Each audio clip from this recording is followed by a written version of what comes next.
Goa Organics వారి skin care, hair care, wellness products కోసం AP, తెలంగాణలో డిస్ట్రిబ్యూటర్లు కావాలను వివరాలకు స్క్రీన్ పైన ఉన్న నెంబర్కి కాల్ చేయండి.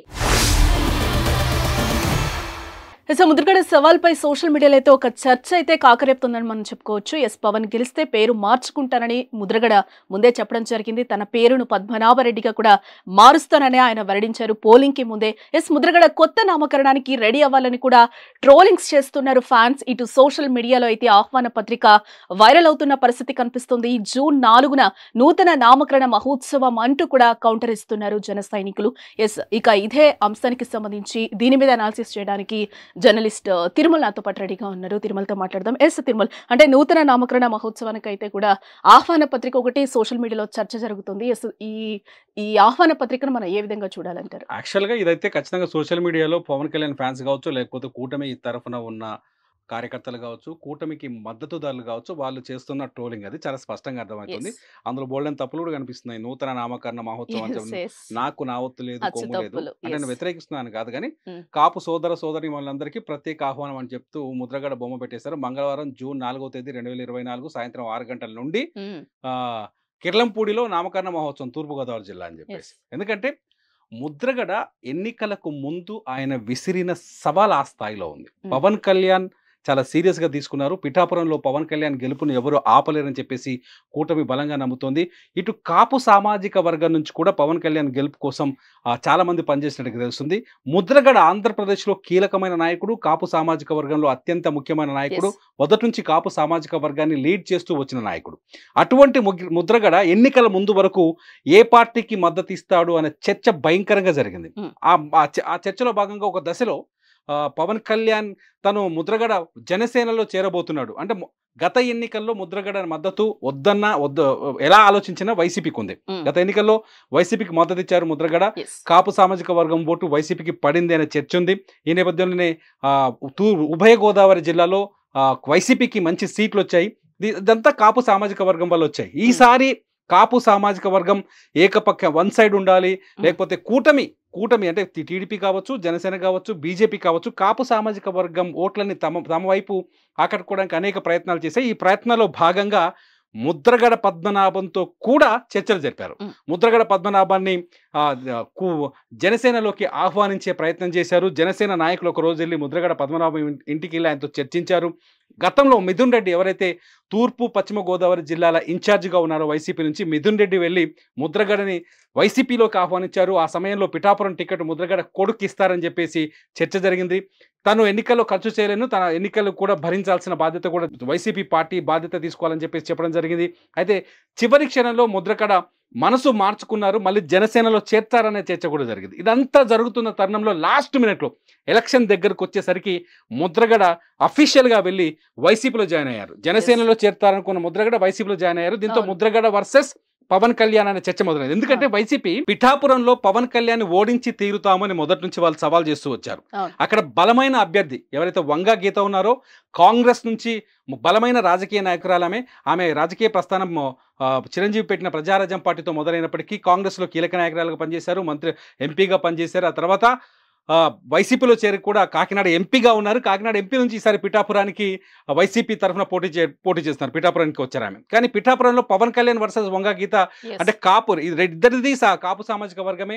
ఇద్దరు పోటాపోటీగా కాపు సామాజిక వర్గంలో ఓట్లని తమ వైపు తిప్పుకోవడానికి ప్రయత్నించారు. ఈ తరుణంలో ముద్రగడ చేసిన సవాళ్లు పవన్ కళ్యాణ్ వెనకాల ఉన్న కాపు సామాజిక వర్గానికి కావచ్చు, లేకపోతే పవన్ కళ్యాణ్ ఫ్యాన్స్ కావచ్చు, తీవ్రంగా హర్ట్ చేశాయని మాత్రం మనం ఖచ్చితంగా చెప్పాలి. ఎందుకంటే పిఠాపురంలో ఓడించి తన్ని తరిమేస్తాం, ఒకవేళ పవన్ కళ్యాణ్ని పిఠాపురంలో గెలిస్తే నా పేరు మార్చుకుంటాను, నా పేరు పద్మనాభరెడ్డిగా మార్చుకుంటాను అని సవాల్ చేశారు.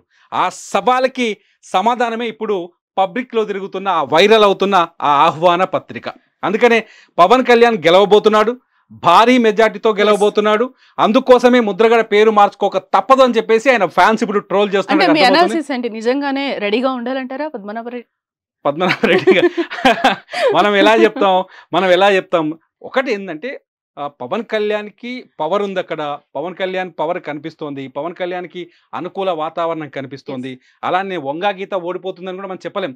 ఎందుకంటే వైసీపీ ఇప్పటి వరకు ఆంధ్రప్రదేశ్ని ఏలిన పార్టీ, ఆంధ్రప్రదేశ్లో బలమైన రాజకీయ శక్తిగా ఉన్న పార్టీ. జగన్మోహన్ రెడ్డికి బలమైన ఫ్యాన్స్ ఉన్నారు.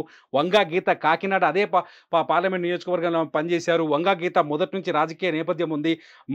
కింది స్థాయి నుంచి కార్యకర్తల బలం ఉంది. అంత మాత్రాన ఎవరిని తక్కువ అంచనా వేయలేం. కాకపోతే ఏంటంటే పవన్ కళ్యాణ్ మీద ఫోకస్ ఎక్కువ ఉంది. పవన్ కళ్యాణ్కి అనుకూలత్వం కనిపిస్తోంది. ఇప్పుడు అనుకున్నాం కదా ముందు బెట్టింగ్ లో కూడా పవన్ కళ్యాణ్ ఎక్కడ ఉన్నారంటే ముందు వరుసలో ఉన్నారు. పవన్ కళ్యాణ్ పైన బెట్టింగ్ గెలుస్తారని ఎక్కువగా బెట్టింగ్ కాసేవాళ్ళు ఉన్నారు. ఇదంతా చూస్తుంటే ఖచ్చితంగా ముద్రగడ సవాల్ తల ఉంచాల్సి వస్తుంది. సవాల్కి ముద్రగడ అనేది ఇప్పుడు ఫ్యాన్స్ చేస్తున్న ట్రోలింగ్ ఇదంతా తప్ప. ముద్రగడ పేరు మార్చుకుంటాడు. ఒకవేళ పవన్ కళ్యాణ్ ఓడిపోతే తల ఉంచుకొని పోవాల్సి, లేకపోతే రాకుండా ఇంట్లోకి నుంచి బయటకు రాకపోవచ్చు, లేకపోతే ఓటమిని అంగీకరిస్తాడు. అంతమించి ఏముంటది? అంతమించి ఏముండదు. కాకపోతే ఫ్యాన్స్ మాత్రం పండగ చేసుకుంటున్నారు. 21 రోజులు ఉంది, ఏదైనా చేస్తారు. కూడా మనం డిస్కస్ చేయాలి. అంటే ఫ్యాన్స్ అనే విషయమే కాదు, డాటర్ కూడా, అంటే ముద్రగడ డాటర్ కూడా ముందు కొన్ని కామెంట్స్ చేశారు. క్రాంతి కూడా ఏంటంటే వైసీపీ ఓన్లీ మా డాడీని వాడుకుని వదిలేస్తే తప్పితే పవన్ కళ్యాణ్ ఖచ్చితంగా గెలుస్తారు అని కొన్ని కీలక కామెంట్స్ చేసింది. అంటే అవును, ముద్రగడ మొదటి నుంచి ఆయన కాపు సామాజిక వర్గం కోసం కొన్ని దీక్షలు చేశారు. మనం గతంలో చూసాం. కాపులకి రిజర్వేషన్ ప్రకటించాలంటూ, కాపుల్ని బీసీలో చేర్చాలంటూ ఆయన ఇంట్లో ఆమరణ నిరాహార దీక్ష చేశారు. ఆ దీక్ష సమయంలో ఆయనకు పూర్తి కుటుంబం సహకారం కూడా ఉంది. ఆయన ఓ ప్లేట్ పట్టుకొని టన్ టన్ టన్ టన్ టన్ టన్ టన్ అని కొట్టేవాడు. కొడుతూ వెరైటీ దీక్ష చేసేవారు, ఆయన నిరసన తెలియజేసేవారు. అటువంటి ముద్రగడకి సొంత కూతురే వ్యతిరేకంగా మాట్లాడడం అనేది నిజంగా అది కొంత ముద్రగడకి మైనస్. ఎందుకంటే ఆమె కూడా క్రాంతి ఎప్పుడు మాట్లాడిందంటే, ముద్రగడ పద్మనాభం పవన్ కళ్యాణ్ పైన బహిరంగంగా వైసీపీ కండువా వేసుకొని వచ్చి సవాల్ చేసినాడు. నా పేరు మార్చుకుంటాను పద్మనాభరెడ్డిగా అని చెప్పినప్పుడు అప్పుడు క్రాంతి బయటకు వచ్చింది. మా నాన్న మాటలు నమ్మకండి, వైసీపీ మా నాన్నని తప్పుదోవ పట్టిస్తుంది, మా నాన్నని వాడుకుంటుంది వైసీపీ అనేది. కానీ మా నాన్న ద్రోహి, మా నాన్న కాపు ద్రోహి అని ఏం మాట్లాడలేదు ఆమె. ఏం చెప్పి మా నాన్నని తప్పుదోవ పట్టిస్తున్నారు, మా నాన్నని రెచ్చగొట్టారు, అందుకే మా నాన్న మాట అనడం, పవన్ కళ్యాణ్ని తీవ్రమైన పదజాలంతో దూషించడం తప్పు. ఆమె ఆవేదన వ్యక్తం చేసే హక్కు ఆమెకు ఉంది. ఆమె ఒక ఓటర్. ముద్రగడ కూతురు అయినంత మాత్రాన ఆమెకి ఇష్టాలు ఉంటాయి, ఆమెకి అభిమానం ఉంటుంది. ఆమె పవన్ కళ్యాణ్ ఫ్యాన్ అయ్యి ఉండొచ్చు, కాదని చెప్పడానికి మనం ఎవరు? ఆమె కాబట్టి ఆమె ఖచ్చితంగా మా నాన్నని బదనాం చేస్తున్నారని చెప్పింది. ఆమె పవన్ కళ్యాణ్ పట్ల ఆమెకున్న భక్తిని, పవన్ కళ్యాణ్ పట్ల ఆమెకున్న అభిమానాన్ని ఆమె ప్రదర్శించారు. కాబట్టి క్రాంతి చెప్పడం కూడా ముద్రగడ కొంత తండ్రి కూతురు కాబట్టి కొంత చర్చ అయితే జరిగింది. ఓన్లీ ముద్రగడ ఒకటే కాదు, గతంలో ఆఖరికి అంబటి రాంబాబు మీద ఆయన అల్లుడు ఎవరో వచ్చారు, అల్లుడు కూడా మాట్లాడాడు, మా మామయ్య కోటేద్దు ద్రోహి అది ఇదని చెప్పేసి ఆయన మాట్లాడారు. ఇట్లా ఎందుకు వైఎస్ జగన్మోహన్ రెడ్డికి వ్యతిరేకంగా విజయమ్మనే మాట్లాడింది. షర్మిలమ్మకి ఓటేయండి, కడపలో పోటీ చేస్తుంది, అలా జగన్ ఓడించండి నేను చెప్పలేదు. ఆమె షర్మిలమ్మ కోటేయండి అని మాట్లాడేది. నిజంగానే వైఎస్ కుటుంబంలో చాలా స్పష్టంగా కనిపిస్తున్న వివాదాలు. జగన్మోహన్ రెడ్డి వర్సెస్ షర్మిల రాజకీయం నడుస్తుంది ఆంధ్రప్రదేశ్లో. విజయం ఎటువైపు అని పొలిటికల్గా తీవ్రమైన చర్చ జరిగింది.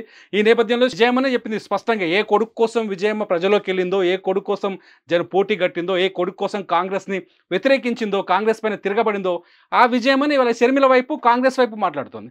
సో రాజకీయాల్లో ఏది శాశ్వతం కాదు, శత్రుత్వం శాశ్వతం కాదు, మిత్రుత్వం శాశ్వతం కాదు.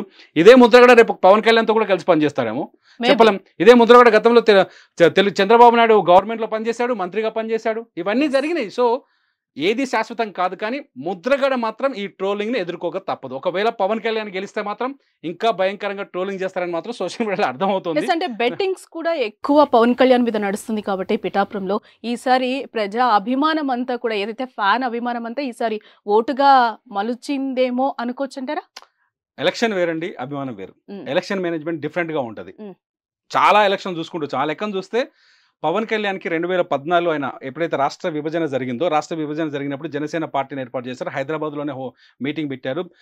లక్షల్లో జనం తరలిచ్చారు. హైదరాబాద్ తర్వాత ఆంధ్రప్రదేశ్లో పవన్ కళ్యాణ్ కనిపిస్తే చాలు తొక్కిసలాట జరిగేది. అటువంటి పవన్ కళ్యాణ్కి 2019లో ఎందుకు ఓట్లు పడలేదు? కేవలం 9% మాత్రం ఓట్లు వచ్చాయి. సో ఎలక్షన్ వేరు, అభిమానం. నేను పవన్ కళ్యాణ్ ఫ్యాన్ కావచ్చు, నేను పవన్ కళ్యాణ్ పార్టీకి ఫ్యాన్ కావాల్సిన అవసరం లేదు కదా. సో ఎలక్షన్ మేనేజ్మెంట్ వేరు, పార్టీ మేనేజ్మెంట్ వేరు.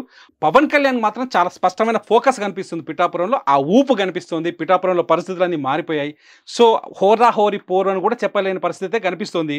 కానీ రిజల్ట్ వచ్చే వరకు దాన్ని డిక్లేర్ చేసే అధికారం లేదు, ఆ పరిస్థితి మనకు లేదు. రైట్ తిరుమల, చూద్దాం ఆహ్వాన పత్రిక ట్రోల్ అవుతుంది ఆయన ఇది నిజంగా. తప్పదు ముద్రగడకి. ఎస్, ఏమో మేబీ చూడాలి.